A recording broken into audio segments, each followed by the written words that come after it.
स्वतंत्र ओडिशा प्रदेश गठनर मुख्य बिंधाणी महाराजा श्रीकृष्णचंद्र गजपति नारायण देव 134तम जयंती पालित।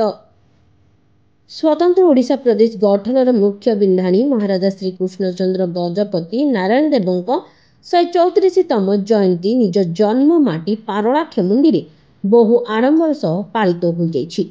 जिला प्रशासन तरफ बजार छक ठारे थिबा प्रतिमूर्ति रे पुष्पमाल्य अर्पण करा जाई एक शोभायात्रा बाहरी सहर परिक्रमा करी स्मृति सौध निकटरे पहुंचीथिला। सेठारे मध्य पुष्पमाल्य अर्पण करा जाई श्रद्धांजलि ज्ञापन करा जाइतिला। एहा परे ग्रामीण आत्मनियुक्ति प्रशिक्षण अनुष्ठान सभागृह ठारे जिल्लापाल विजय कुमार दासଙ୍କ सभापतित्वरे एक साधारण सभार आयोजन होइतिला।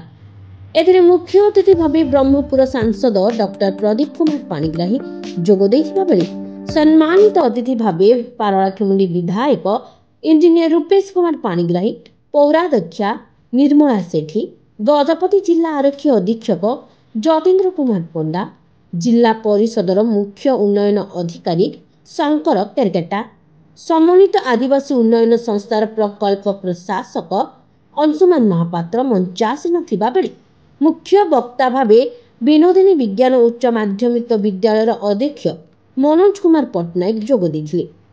कार्यक्रम प्रारंभ में पहलगाम रे आतंकवादी गुली रे मृत्युवरण करथिबा पर्यटक मानक उद्देश्य रे 2 मिनिट नीरव प्रार्थना कर दैथिला।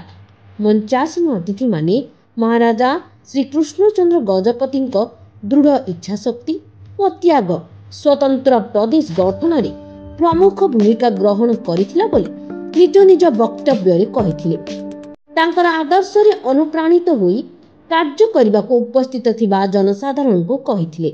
एही दिवस पालन उपलक्षे अनुष्ठित होइथिबा विभिन्न प्रतियोगितार कृति प्रतियोगी को अतिथि माने पुरस्कृत करथिले। समस्त कार्यक्रम को जिला सूचना और लोक संपर्क विभाग अधिकारी प्रदीप्त गुरुमाई परिचालना करथिबा बेले तांको विभागीय कर्मचारी माने सहयोग करथिले।